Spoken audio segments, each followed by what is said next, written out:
This is the third time I've emptied my entire shop to fix one floor. I'm fine. The first attempt failed. The second somehow came out worse. This is attempt number 3. For 5 years, I've been making cutting boards in this studio. And last year, I built my first bathroom vanity and a whole walk-in pantry. I was starting to grow and evolve. Last fall, I showed you my big shop transformation, complete with insulation, painted walls, new lighting, a massive updated workbench, and epoxy floors.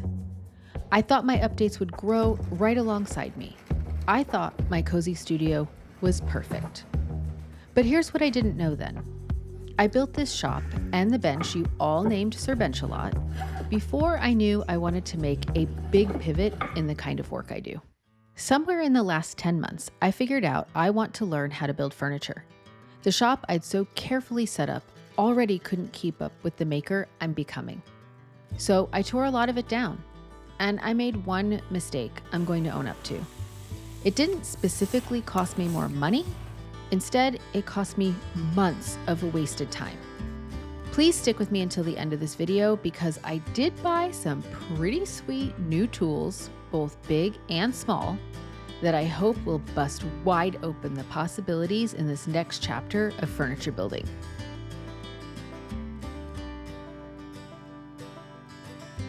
By the end of this video, we'll find out together whether my new decisions and tool upgrades paid off, or if I made more critical mistakes. If you've ever outgrown your own setup or talked yourself into the convenient option when you knew better, this one's for you.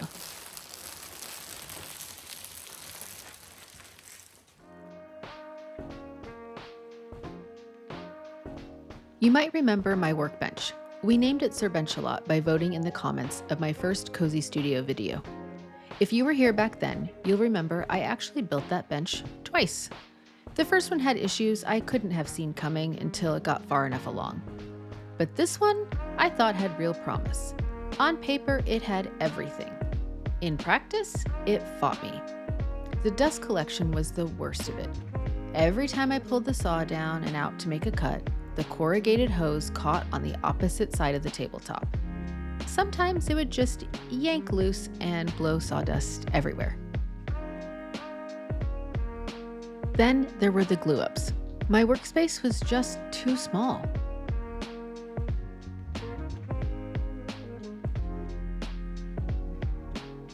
Underneath all of it, the videos I'm watching on YouTube are changing. I'm watching more and more furniture builds, real furniture, and something in me started to lean in that direction. And that's when it clicked. I didn't build a bad shop. It was decent, but it was for the maker I used to be. Let me back up and really own this because it's my biggest mistake. Last summer, I wanted an epoxy floor to finish off the studio upgrade, the final touch on the whole shop remodel. I had a quote from a company that only does epoxy floors. I also had painters I trust. They'd just done the inside and outside of our house. Beautiful work with great attention to detail. And they said they could also do my epoxy floor. I trusted them based off of their previous work, and they were already at my house finishing up the painting. So obviously I went with the convenient option. The polished concrete was never prepared right to begin with, so the pores weren't open to accept the epoxy and form a bond. The product they used was so thin, it rolled on. Absolutely not what I expected after watching countless DIY epoxy floor videos and deciding not to do it myself. Then, after just a few weeks, the wheels of my husband's car peeled the epoxy right up off the concrete. They said his wheels were too hot. Come on, folks, this is normal wear and tear. It didn't matter because now we're in the colder, rainy season. We had to wait for some heat to help cure the next round of epoxy.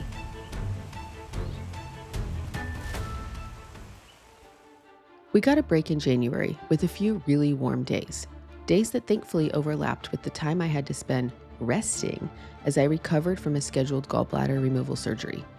It felt like the perfect time to fix the floor and be able to kickstart my year. Instead, the floors went wrong in a much bigger way. They rushed it. But why? They still didn't prepare the polished concrete correctly. Then, just for giggles, they decided to roll on another coat of the epoxy the same day as the first. So, no cure time there. And they didn't return the next day to do a top coat. What I was left with was a sticky mess that never fully cured. It only became tolerable once it was completely covered in sawdust.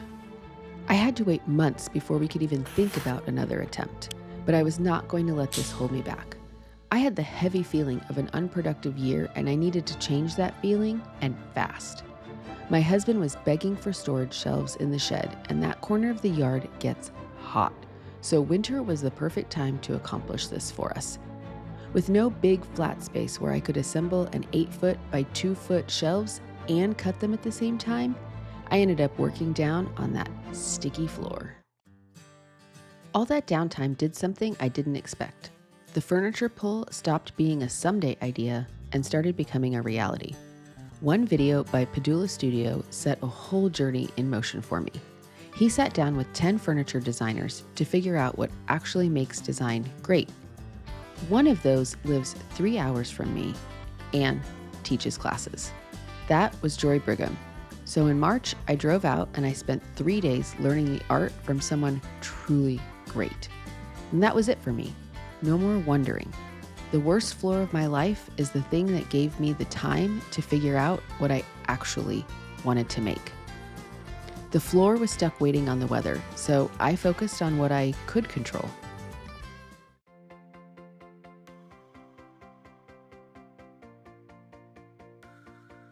I started to break down and repurpose SurBench a lot. I'm going back to a dedicated miter saw station, but a different and more compact design by Bear Mountain Builds.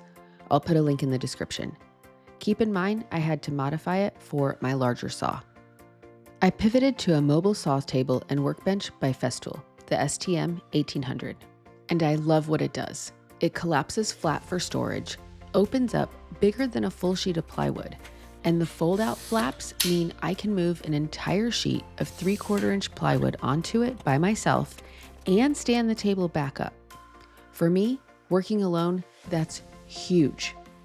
So with a new bench and the miter station finally done, I took on my first real commission, a set of Shenandoah nightstands. And that job was the final proof I needed to upgrade my table saw. The white oak was thick. My only tool option was on the Craig adaptive cutting table with the Craig track saw. It worked, but it really chugged. It was all coming together, but I had to get the floors fixed before I could buy larger, heavier tools. This time, everything was different.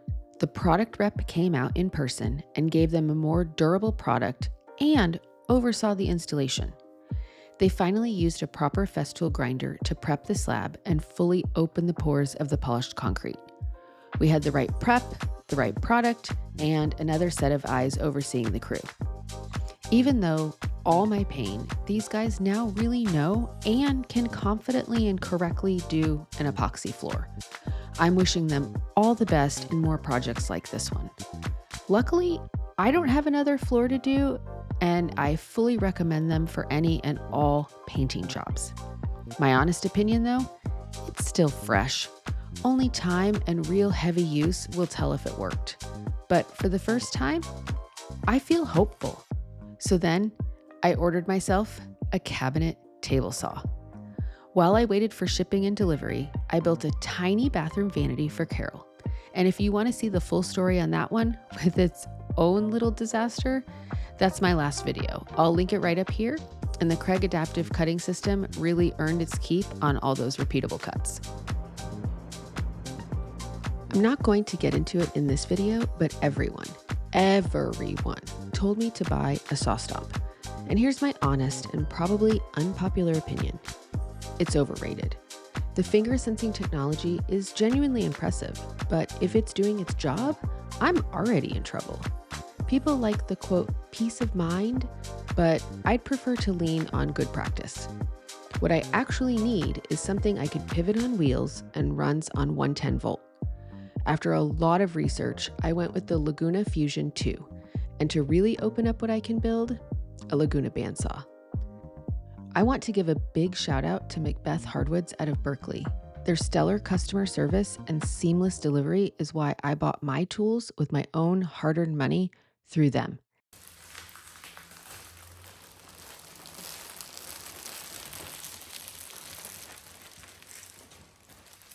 Space here is genuinely tight now.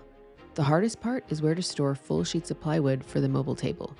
Everything rolls. That Fusion 2 saw weighs 275 pounds, but I don't have to move it far.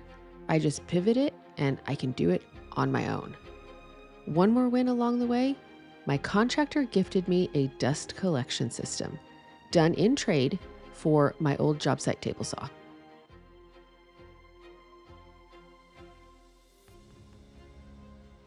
For the first time in a really long time, I was looking at a setup actually built for the work I want to do. Sheet goods, templates, and bigger builds. And with the dust collection finally connected and running, it all works together. If there's one thing I'd share with you from these 10 months, it's this. When a job is specialized, hire the specialist. I took the convenient option because it was right in front of me, and it cost me months. And here's the thing about that cost. The tools, the material, the money, you can earn that back. Time, you can't. That's the real price of a shortcut, and it's the part I'd warn you about. No hard feelings toward my painters. They did beautiful work everywhere else, and by the end, they learned to do an epoxy floor the right way. Fingers crossed, I hope. The mistake was mine. I chose easy. I don't regret the 10 months, but I'll be honest, it felt like it took forever. I grew into this in real time, mistakes and all, and the shop grew right along with me. Now I'm just itching to get to work and find out what my new mistakes I'll make in here, and mostly what kinds of builds I'm finally open to making. Here's what I can't answer yet, whether this setup, the one I just spent 10 months fighting for, is actually the right one. Just like the floor, only time and heavy use will tell. I'm sure there are new pain points hiding in here I haven't hit yet. The one rule that's non-negotiable, though, is my husband's car still has to fit in here at night. Though, bless him, when I'm deep in a big build, he lets me be and parks outside. And the very first job on that new bandsaw? Cutting a template, a prototype for my first ever set of legs. I got a tree cookie, a beautiful cross-cut slice of a trunk with every ring showing, and it's about to become my first table. So tell me two things. Have you ever outgrown a setup, a tool, a whole space, and had to rebuild it? And also, when you spot a pain point in my new shop before I do, call it out. I'm genuinely open to it, and I read and reply to every single comment. So, be honest. Am I going to regret this? Well, until next time, my friends, be brave.